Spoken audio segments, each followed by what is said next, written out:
este Calvario estaba una cruz, emblema de afrenta y dolor.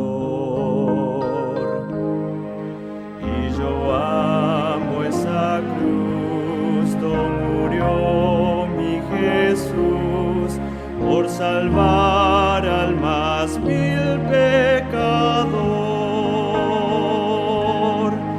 Oh, yo siempre amaré esa cruz, en sus triunfos mi gloria será. Y algún día, en vez de una cruz, mi corona Jesús me dará.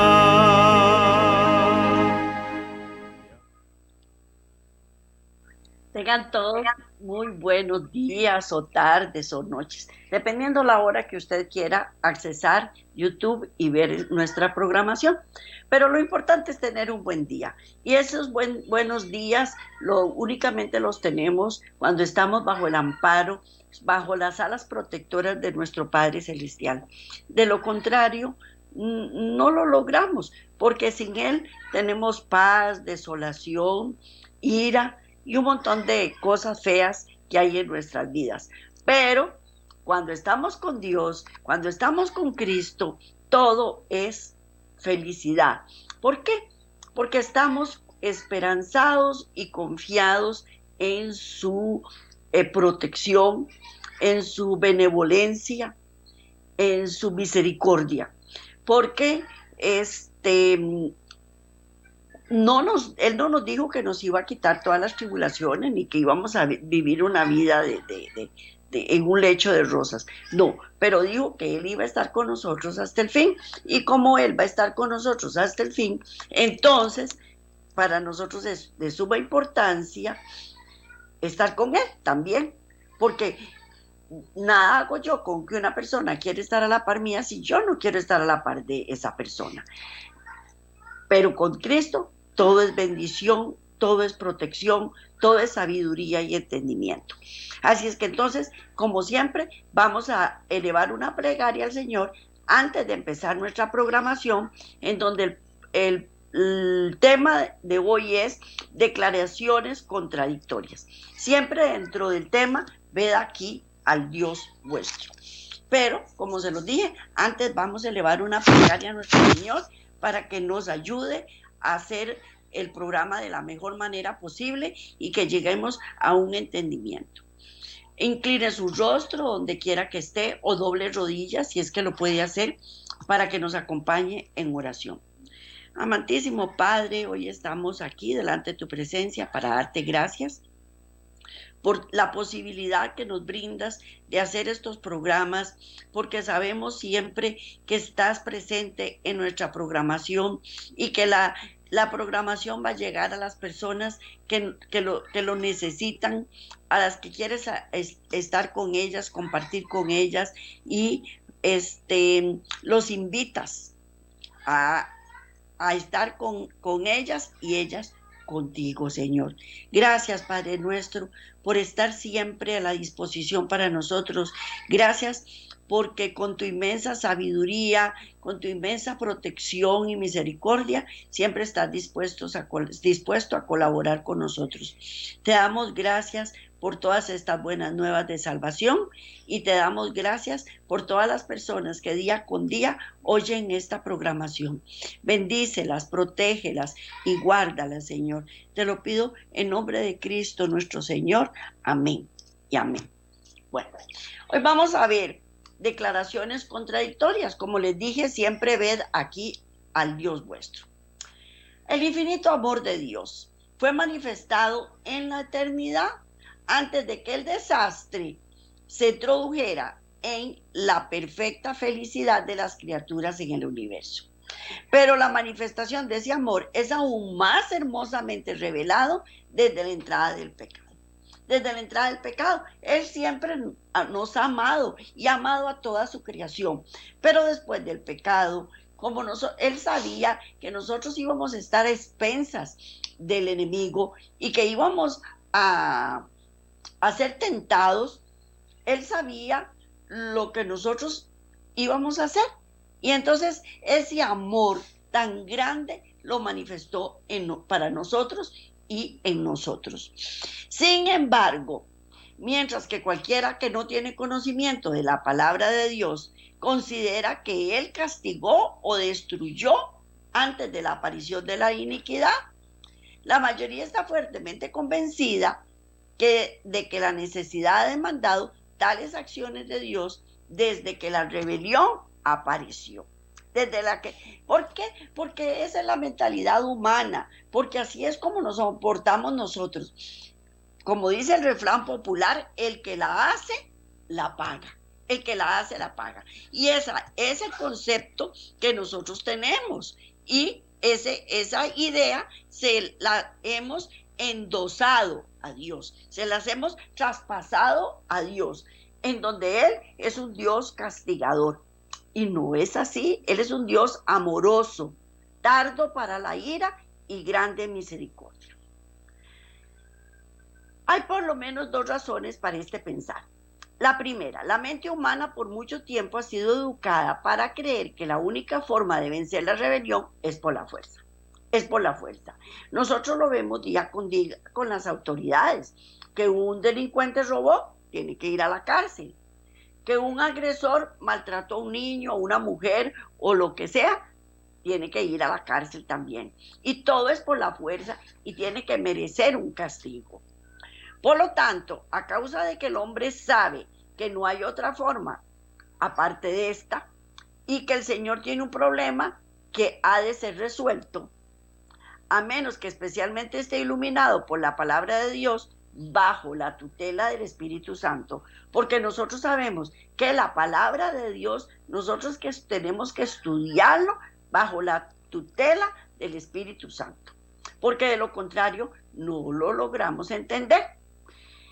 No puede, entonces, si no estamos estudiando la palabra, no podemos ver que hay otra alternativa, excepto de que el Señor use la fuerza. Pero hay otra forma, sí hay otra forma. Después de un estudio, de que un estudio se ha hecho de los incidentes de la historia de la Biblia para demostrar que las acciones de Dios pueden ser vistas en una luz diferente. Una segunda razón es que la mente humana ha sido adiestrada para leer las referencias de las Escrituras conforme a cierto método de interpretación. Cuando se leen en conformidad con ese sistema, hay muchos pasajes que serán entendidos como diciendo que Dios castiga, destruye y aniquila. Vamos a leer Génesis 6 del 5 al 7. Génesis 6 del 5 al 7. Para ver qué nos dice el Señor. Y vio Dios que la maldad de los hombres era mucha en la tierra, y que todo designio de los pensamientos del corazón de ellos era continuo solamente al mal.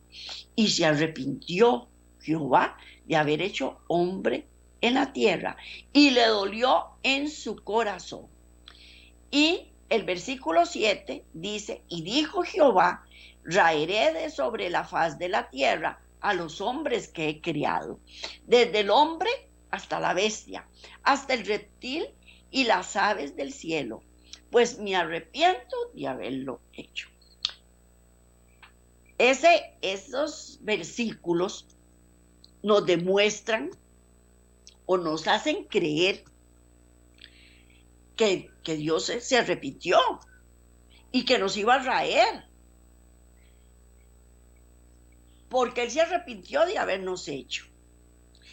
Y aquí vamos a leer el versículo 17, siempre en el capítulo 6, 5:17, perdón. Y aquí que yo traigo un diluvio de aguas sobre la tierra, para destruir toda carne en que haya espíritu de vida debajo del cielo. Todo lo que hay en la tierra morirá. Repito, y he aquí que yo traigo un diluvio de aguas sobre la tierra, para destruir toda carne en que haya espíritu de vida debajo del cielo, y todo lo que hay en ella morirá. Y todo lo que hay en ella morirá.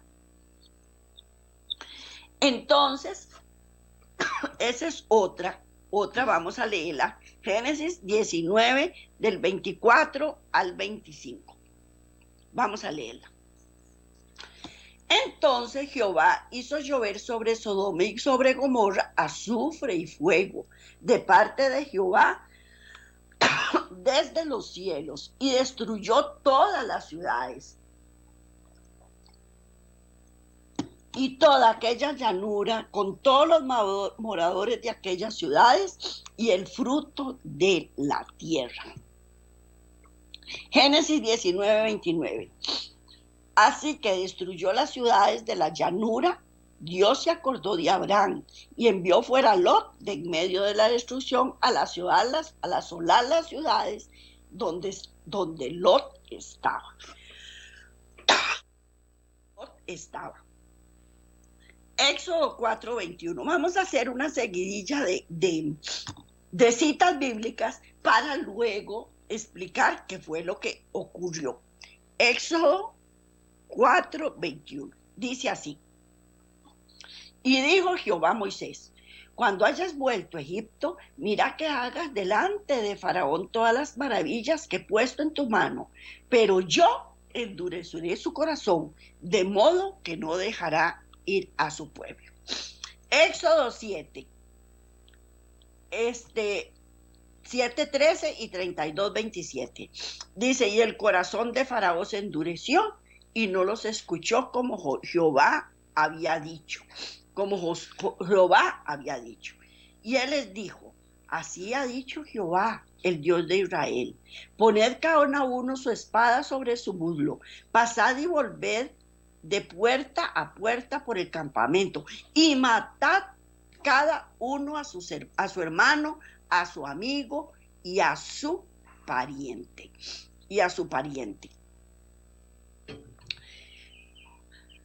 Esto nos hace creer, o al leerlo a simple vista, vemos que es un Dios castigador, que es un Dios que atacaba a las personas que no estaban de acuerdo con él.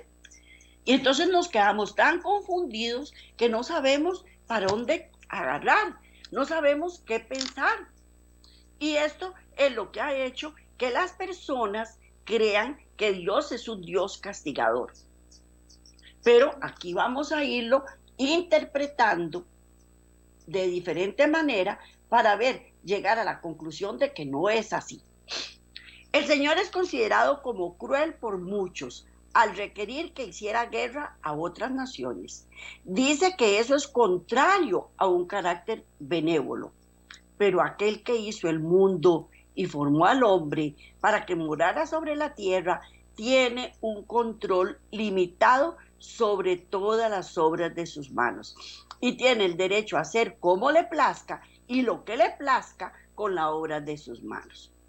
El hombre, primero que todo, no tenemos ningún derecho, ninguno, a decirle a nuestro Dios: ¿por qué haces así? No hay justicia en el carácter de Dios. Él es gobernante del mundo y una gran parte de sus súbditos se ha rebelado contra su autoridad y han hollado su ley. Han usado a su pueblo como instrumento de su ira para castigar a las naciones impías que los habían vejado e inducido a la idolatría. Entonces, si nosotros nos ponemos a analizar fríamente, usted, por ejemplo, les vamos a poner ejemplo. A mí siempre me gusta poner ejemplos. Yo estoy haciendo una pintura y empiezo a pintarla y me siento contenta. Pero de un momento a otro veo que puse algo ahí que no me parece. Entonces, ¿tengo derecho a destruirla o no tengo derecho a destruirla? Igual pasa con todas las cosas que uno hace. Si estoy preparando una comida, si estoy planchando una prenda y la quemé, o se me manchó. ¿Tengo derecho a destruirla o no tengo derecho a destruirla? Claro, Él tiene todo el derecho a destruirnos porque Él es nuestro hacedor.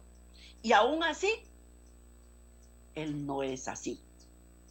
Debía recalcarse en la mente de los israelitas que en la conquista de Canaán ellos no habían de pelear por sí mismos, sino como simples instrumentos para ejecutar la voluntad de Dios. No habían de procurar riquezas o exaltación personal, sino la gloria de Jehová su rey. Por otra parte, como los antediluvianos, los cananeos vivían solo para blasfemar contra el cielo y corromper la tierra. Tanto el amor como la justicia exigían la pronta ejecución de estos rebeldes contra Dios y enemigos del hombre. Ellos, bueno, qué bárbaros, uno dice qué bárbaros que son ellos. Todo el tiempo se pasaban quejándose, no veían todos los milagros que Dios les hacía, les proporcionaba. Abrió las aguas del Mar Rojo, les caía maná del cielo, hizo las 7 plagas, todas las plagas contra Egipto, etcétera, los hacía ganar guerras y aún así no estaban conformes. Qué bárbaros, ¿cómo son? ¿Y nosotros cómo somos? ¿Y nosotros cómo somos? No nos pasa lo mismo. Todo el tiempo no nos pasamos quejando. Todo el tiempo que estoy enferma, que me duele la cintura, que me duele la mano, que me duele la cabeza, que no puedo comer tal cosa porque ya me lo prohibieron, que mis hijos no me vienen a visitar, que etcétera, etcétera, etcétera. Todo el tiempo nos estamos quejando. Y Dios nos hace el milagro de vivir todos los días y aún así nos estamos quejando. Vamos a leer Josué 10:11. Josué 10:11. Vamos a leer. Y mientras iban huyendo de los israelitas a la bajada de Bet-Orón, Jehová arrojó desde el cielo grandes piedras sobre ellos hasta Azeca y murieron. Y fueron los que murieron por las piedras del granizo, más que los hijos de Israel, más que los hijos de Israel mataron a espada. Mataron a espada. Esta es otra demostración, entre comillas, de que Dios mata. Y no es cierto. Vamos a leer ahora Mateo 22:7. Mateo 22:7, que dice así: al oírlo el rey se enojó y enviando sus ejércitos destruyó a aquellos homicidas y quemó su ciudad. Esta es una cuidadosa lectura de la parábola de la cual este último versículo es una parte. El rey es Dios. Los ejércitos eran los romanos, los homicidas eran los judíos y la ciudad era Jerusalén. Y esto se cumplió en el año 70 después de Cristo. Repito, el rey en esta parábola es Dios. Los ejércitos eran los romanos, los homicidas eran los judíos y la ciudad era Jerusalén. Y ocurrió en el año 70 después de Cristo. Vamos ahora a leer Apocalipsis 20:9. Apocalipsis 20:9, que está en esa misma imagen, que dice así: y subieron sobre la anchura de la tierra y rodearon el campamento de los santos y la ciudad amada, y de Dios descendió todo el fuego y los consumió. Todo esto no tiene ningún sentido. Es una extensa lista de declaraciones de esa naturaleza. No hay un punto especial en asociar tales citas aquí. Sin embargo, estas son más que suficientes para proveer los ejemplos necesarios para mostrar que hay tales pasajes y que cuando son interpretados conforme al modo como nuestra mente ha sido acostumbrada a interpretarlos, dejan a uno sin opción más que aceptar que Dios usó la fuerza para aniquilar a los que se han rebelado contra él. Entonces, aquí llegamos al entendimiento de que Dios es un Dios castigador, porque lo estamos interpretando de acuerdo a nuestra mente finita. Y hay un gran número de testimonios que dicen lo contrario a lo que estas declaraciones son interpretadas a significar. Existen grandes principios que forman parte en la constitución del gobierno de Dios y existen terribles implicaciones de sostener tales creencias acerca de Dios. Y no hay contradicción en la palabra de Dios. No hay contradicción. Entonces, ¿qué es lo que estamos viendo? Porque en el Antiguo Testamento la mayor parte se ve como un Dios fuerte, castigador, que no perdona, que castiga, que corrige. Y en el Nuevo Testamento vemos un Dios tardo para la ira, grande en misericordia, benevolente, carismático, amoroso, sanador. Entonces, ¿se contradice la palabra de Dios? Porque eso es lo que llegamos a entender. Vamos a leer Salmos 145, 17 y 119, 138. Y dice, justo es Jehová en todos sus caminos y misericordioso en todas sus obras. Ay, Señor, qué problema que estamos metidos, porque esto lo que nos está diciendo es una gran contradicción. Y el 119, 138 dice, tus testimonios que has recomendado son rectos y muy fieles. Son rectos y muy fieles. Y Éxodo 20:13, ay, no lo puse. Bueno, vamos a buscarlo, no importa, siempre estamos armados con la palabra de Dios. Éxodo 20:13, vamos a ver qué nos dice. No matarás, no matarás. Entonces, viene el problema. Si Dios me está pidiendo a mí que no mate, yo no tengo que matar. Pero supuestamente lo que me han enseñado es que los mandamientos o la ley moral es el carácter de Dios.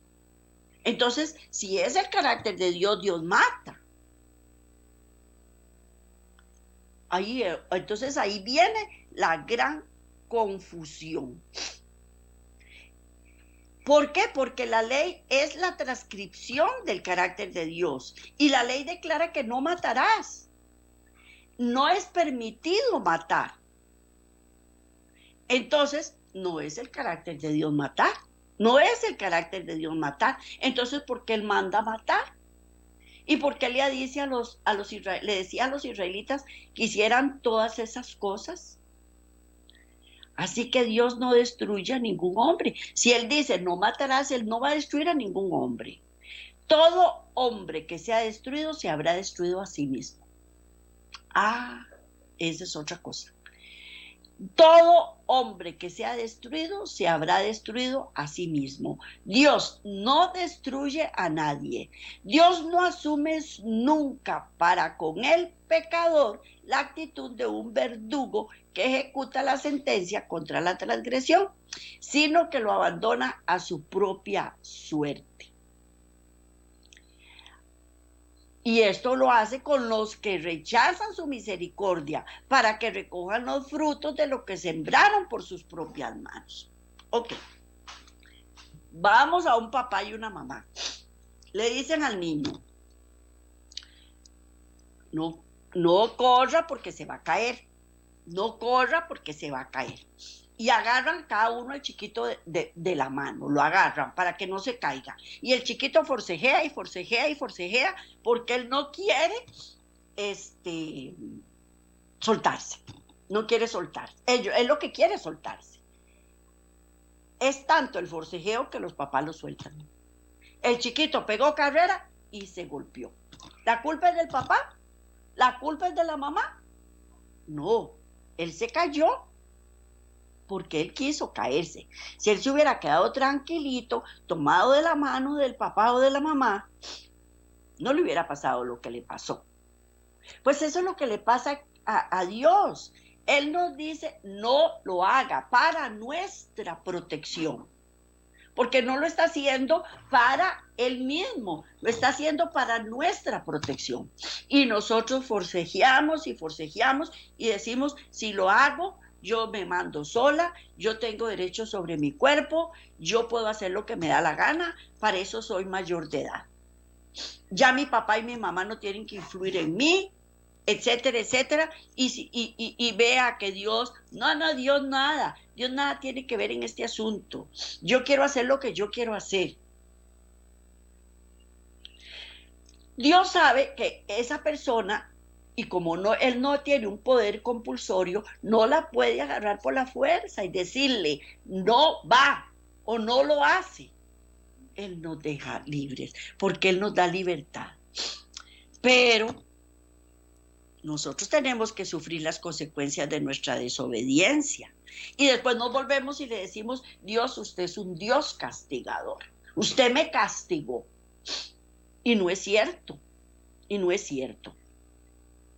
Simplemente lo abandona a su propia suerte. Pero no es abandono como hacemos cuando agarramos un perrito y lo tiramos a la calle.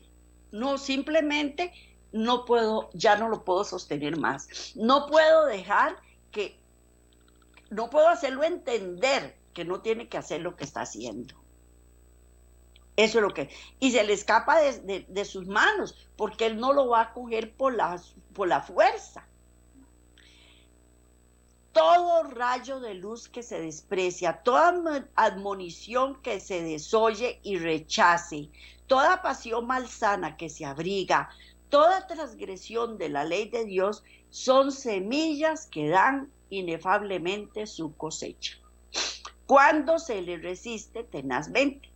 El Espíritu de Dios concluye por apartarse del pecador, y ésta queda sin fuerza para dominar las malas pasiones de su alma y sin protección alguna contra malicia y perfidia de Satanás.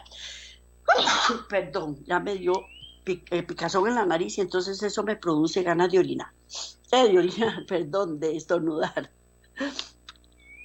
Repito, el Espíritu de Dios concluye por apartarse del pecador y ésta queda sin fuerza. Uno queda sin fuerza porque yo no tengo fuerzas para luchar contra Satanás. El que me puede auxiliar, el que me puede ayudar, el que lo puede controlar es Dios. Yo no puedo. Pero si yo me aparto de Dios, quedo a expensas de Satanás. Entonces no es que Dios me abandonó, es que yo me aparté. Y Él sí es el destructor. Satanás sí es el destructor. Dios no puede bendecir a los que se niegan a ser sus mayordomos fieles. Dios no puede. A mí me da risa. Bueno, voy a cambiar el tema un poquitito. Porque un día hablando con una señora me dice, ¿por qué usted no come cerdo? Y le digo, porque Dios prohíbe comer cerdo. Pero uno bendice los alimentos y ya está, no hay ningún problema. Ya ahí se les quitó toda la inmundicia que tenían. No, Dios no puede bendecir una cosa que Él ha dicho que es inmunda. Él no puede limpiar algo que Él ha declarado sucio. Pues igual pasa con el pecado. Yo no puedo recibir bendición ni puedo recibir gratificación si estoy llena de delitos y de pecados. Pero Satanás sí, él sí paga y él es un destructor. Todo lo que puede hacer es permitir a Satanás que realice su obra destructora. Vemos que vienen sobre la tierra calamidades de toda clase y grado. El poder restrictivo del Señor no se hace sentir. El mundo desprecia la palabra de Dios. Vive como si no hubiese Dios. Como los habitantes del mundo en el tiempo de Noé, se niegan a pensar en Dios. La perversidad prevalece en un grado alarmante y la tierra está madura para la siega. Cada día que pasa, la humanidad va más de continuo hacia el mal. Se permiten leyes que dañan a la juventud. Cuando yo estaba chiquita, una persona se robaba una gallina en un solar y podían meterlo a la cárcel. Ahora no, es permitido. Entonces ya no se roban una gallina en un solar, sino que se meten en una casa, matan a la gente, la amarran y les roban todo. Si es la primera vez que delinquió, entonces se la pasamos por alto. Y no es así. Y la tierra casi ha llegado a un punto en el cual Dios se dispone a abandonarla en manos del destructor. Dios mantiene una cuenta con las naciones, los que obran mal contra su prójimo, diciendo, ¿cómo lo sabe Dios? Un día serán llamados a recibir la diferida venganza. Los hombres han alcanzado un punto de insolencia y desobediencia, lo cual muestra que la copa de su iniquidad está casi llena. ¿Por qué? Les voy a decir por qué. Primero que todo, uno tiene que aprender a respetar a padre y a madre en esta tierra. Es lo primero que tenemos que hacer. Si nosotros no respetamos a padre y madre, como Dios es nuestro Padre, nosotros no vamos a sentir ningún temor a Dios. No sentimos temor a Dios. Y usted ve a los muchachos ahora cómo tratan al papá y a la mamá.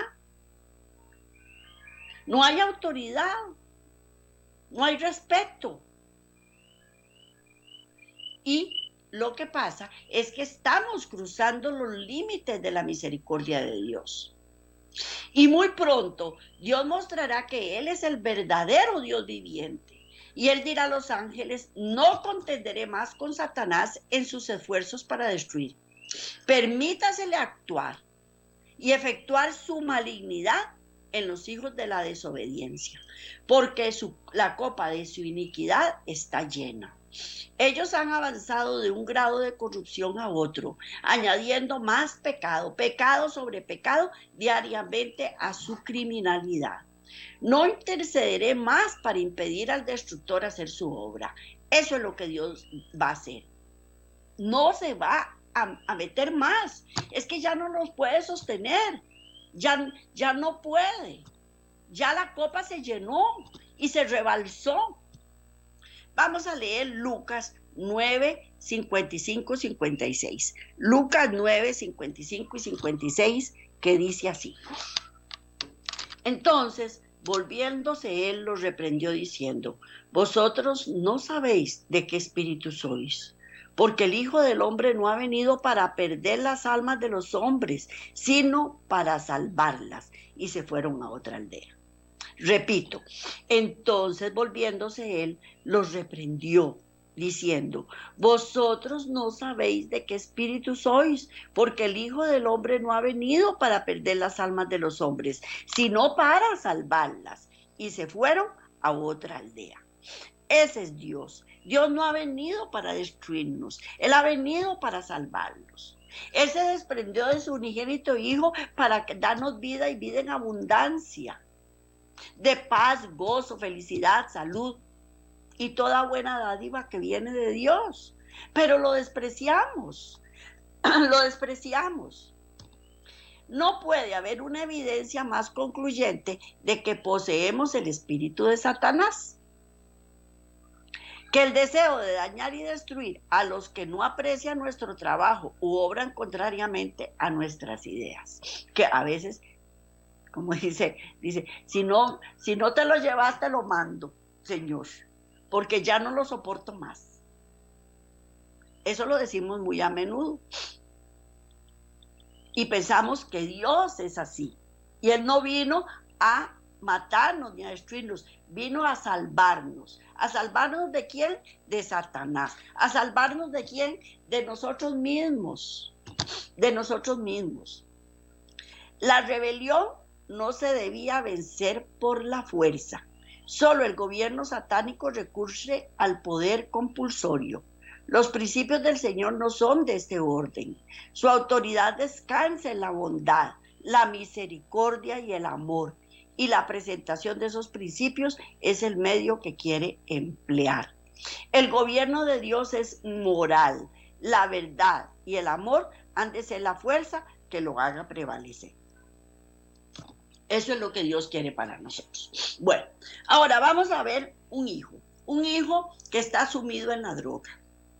Los papás empiezan a ayudarlo, les empiezan a complacer, a darles todo lo que quieren para que él se aparte de la droga y él no quiere. Y empieza a robarle las cosas, a venderlas, a golpearlos a los papás o a los hermanos, porque él no se siente bien con él mismo. ¿Qué terminan haciendo los papás? Dejándolo por la libre. Ya, y si quiere, vaya hacia la calle, porque ya yo no lo puedo sostener más aquí. Dios, ¿cuánto no ha hecho por nosotros? Son 6,000 años de pecado en esta tierra y Él ha estado siempre con nosotros. 6,000 años, es que decirlo es muy rápido. ¿Cuánto ha tenido que soportar a la humanidad? Y Él vino para salvarnos, pero no lo queremos aceptar, no queremos corregirnos. El ejercicio de la fuerza es contrario a los principios del gobierno de Dios. Él desea tan solo el servicio del amor, y el amor no puede ser exigido, no puede ser obtenido por la fuerza o la autoridad. Nosotros sabemos que Dios no hace nada contrario a los principios de su gobierno. Por lo tanto, Él no usa la fuerza. Y como sabemos que Él no va a usar la fuerza, nos aprovechamos de eso. Y seguimos haciendo lo que nos da la gana. Entonces, ¿qué es lo que pasa? Viene la enfermedad, el padecimiento, la muerte. Esos sí son de un poder enemigo. Y Satanás es el que destruye. Dios es el que restaura. Dios no es el verdugo, ni castiga ni destruye a nadie. Si yo me enfermé, si yo padecí y si yo me muero, es por mi culpa, por necia, por desobediente, por apartarme de Dios. Estas aparentes contradicciones presentan un problema. Para algunos es resuelto simplemente descartando la fe en la palabra de Dios, acusándola junto con su autor de duplicidad e inconsistencia. Otros simplemente ignoran las palabras que les son fáciles de entender y realmente no desean aceptar. Mientras cuidadosamente eligen adoptar la lista opuesta, edificando su fe según ella. Entonces agarramos la palabra de Dios y la tergiversamos. O la adaptamos para mi beneficio. Para mi beneficio. Y ahí es donde nacen las falsas doctrinas. Este fue el curso adoptado por los fariseos y los judíos antes del primer advenimiento. En el Antiguo Testamento había muchas declaraciones proféticas describiendo la primera y la segunda venida de Cristo. Una sección de referencia naturalmente habla de su venida en humildad, en vergüenza, en ignominia, en rechazo y finalmente la crucifixión. Y la otra sección describía una venida con poder indescriptible, con gloria, con triunfo, sobre todos los enemigos que serían totalmente destruidos. Pero la mente de los judíos, especialmente los que habían perdido la iluminación del Espíritu, fue imposible reconciliar las aparentes contradicciones. Su solución fue ignorar toda declaración que hablara de humildad y tristeza y convivir estrechamente con la que habla de poder y de gloria. Ellos no querían un Dios que viniera humildemente y que viniera a tener vergüenza, que lo rechazaran y que lo iban a crucificar. No, ellos querían un Dios guerrero que viniera a someter a todo el mundo a favor de los israelitas. pero no era así. Entonces, como no era así, no lo aceptaron. Y de este modo, Satanás adiestró sus mentes para rechazar al Salvador cuando vino. Fue tan astuto que usó las mismas escrituras para lograr esto. Y una vez que los había embarcado en su falso principio de interpretación, entonces, cuanto más estudiaban sus Biblias, tanto más resueltos estaban a rechazar al Salvador cuando apareciera. Y él vino exactamente como las escrituras lo decían, y no como ellos habían leído en los libros. Por lo tanto, a causa de que él no cumplió la condición del conjunto de profecías que habían compilado, lo rechazaron y de este modo perdieron la vida eterna. Bueno, pues ustedes me van a decir, sí, claro, eso fue cuando lo esperaban en la primera venida, pero ahora no. No, es que ahora ni siquiera lo esperan, porque ya ha pasado 2000 años desde que él prometió que iba a venir y no ha venido. No, hombre, seguro ya se olvidó y dijo, ay, dejemos a esos ahí que se pierdan, que se queden ahí, que vean a ver qué hacen.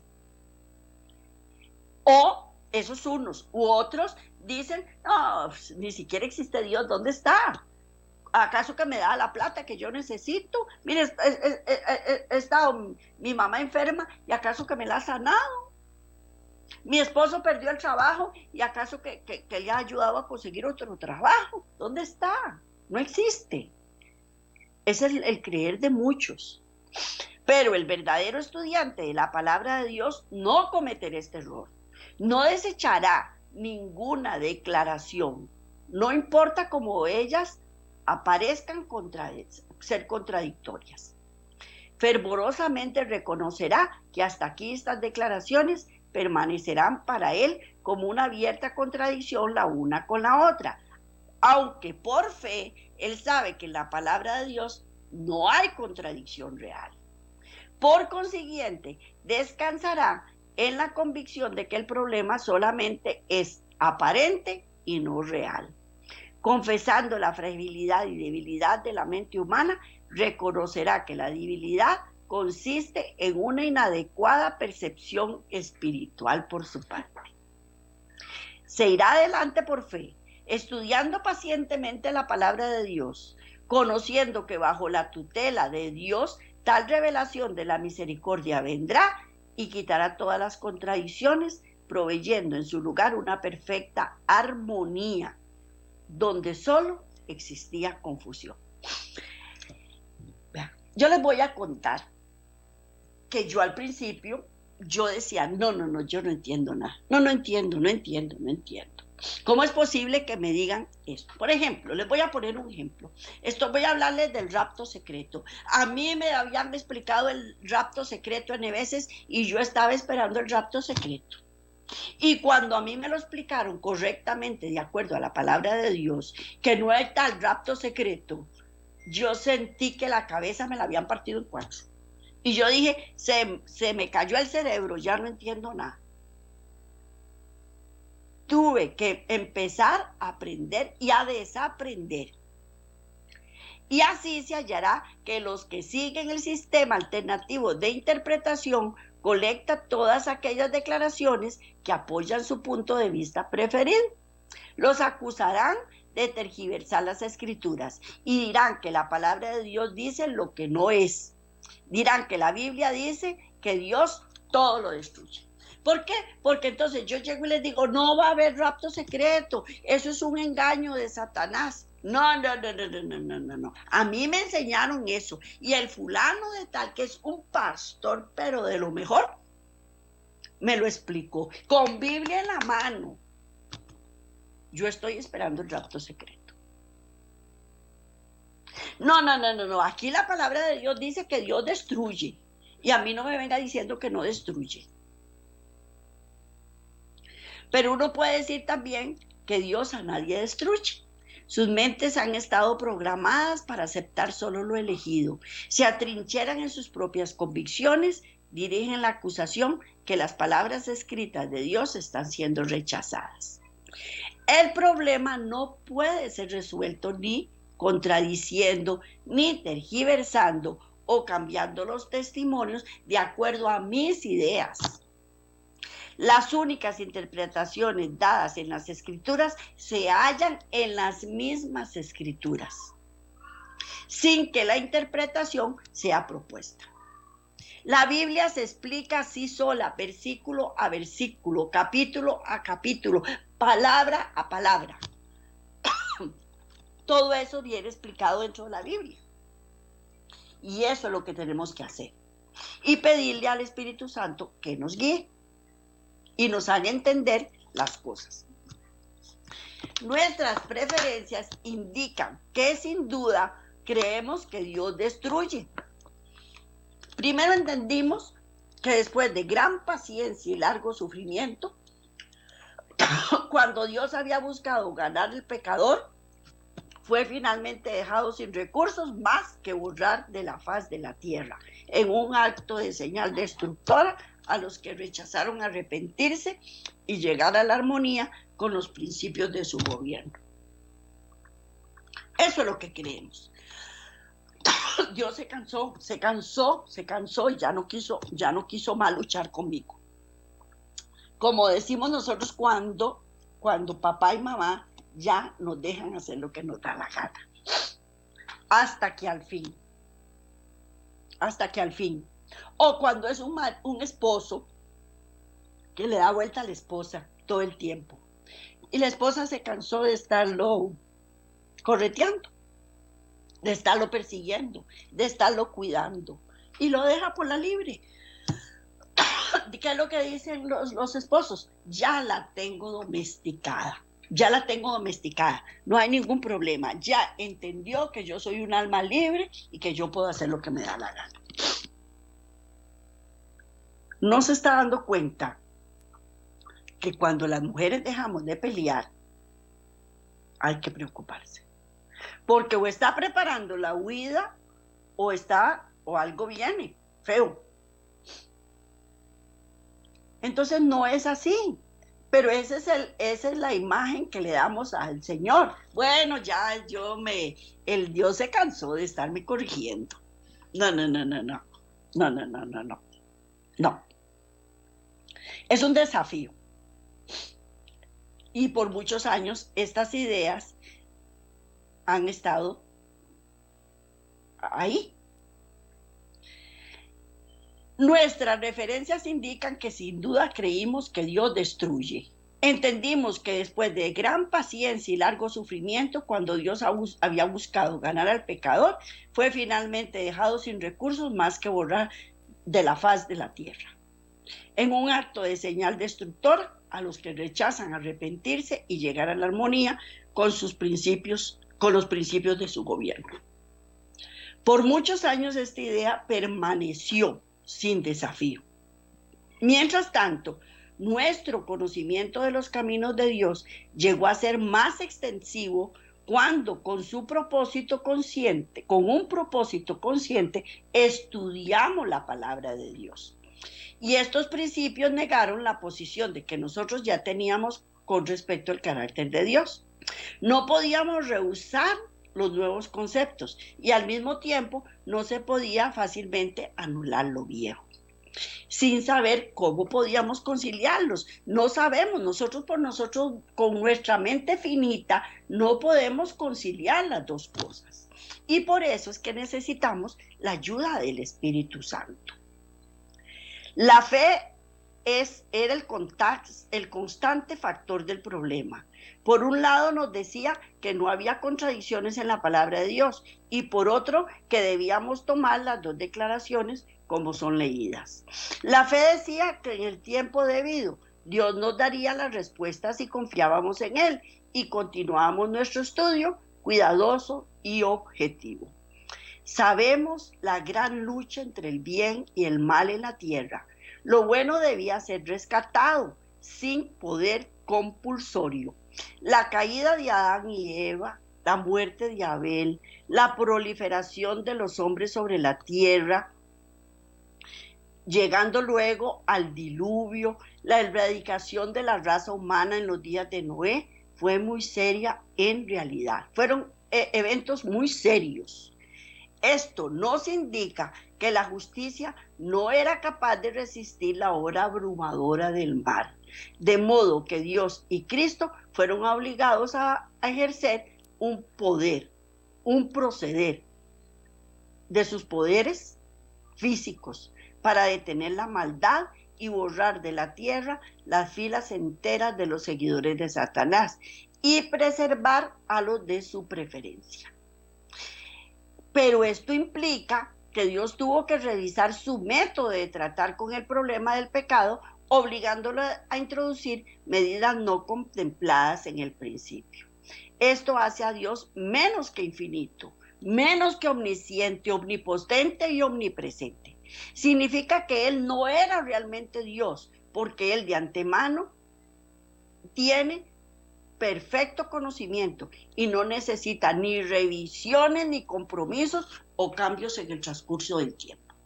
Nosotros hemos visto que Dios no cambia, Él no cambia. Él es Él y punto. Él no necesita, como hacemos nosotros, poner un parche en el camino o sacar un plan B. No, Él ya sabe lo que tiene que hacer, cuándo y cómo. Pero es un desafío real de los viejos conceptos y puntos de vista que se nos presentan. Debemos tener fe, no debemos desviarnos y acomodarnos a otros conceptos. En la palabra de Dios no hay contradicción. Dios nos da la luz y el reconocimiento a los que lo buscamos, hallando una reconciliación entre estado y actitud de Dios y el problema del pecado y la historia. Pero hay un problema en comprensión e interpretación. Hay reglas claramente establecidas en la Biblia con respecto al modo en que los problemas son resueltos. Si aprendemos a seguir estas explicaciones bíblicas de interpretación, no podemos más que llegar a la verdad de Dios. Si nosotros estudiamos las cosas como deben de ser estudiadas, llegamos a una comprensión. Hay un problema real para ser resuelto a causa de la existencia de contradicción aparente de la palabra de Dios. Hay referencias que dicen claramente que Dios destruye, pero también hay otras que dicen que Dios no destruye. Y animamos a las personas creyentes a reconocer que no hay contradicción real en la palabra de Dios. La Biblia está escrita para ser entendida por el hombre, que esos problemas son solubles y que la simple confianza en la palabra de Dios traerá clara comprensión. Si tomamos esta actitud, estamos listos y preparados para adoptar este proceder al estudio de la forma en la cual el problema puede ser resuelto. Tenemos que estudiar, tenemos que prepararnos, tenemos que caminar por fe, porque nuestro caminar es por fe. Y si nosotros creemos que Dios es malo, tenemos que cambiar el rumbo, nosotros, porque Dios no cambia. Y si creemos que Dios es bueno, tenemos que seguir escudriñando las Escrituras para que se nos aclare. No podemos decir es malo y punto. Eres bueno y para siempre su misericordia. Es 100% justo, pero también es 100% misericordioso. Y debemos entender que nosotros nos destruimos a nosotros mismos. Este es el tema de hoy. Muchas gracias por haberlo escuchado. Que Dios me los bendiga grandemente. Nos vemos la próxima semana si Dios quiere. Bendiciones para todos. Estaba una cruz, emblema de afrenta y dolor. Y yo amo esa cruz, donde murió mi Jesús por salvar al más vil pecador. Oh, yo siempre amaré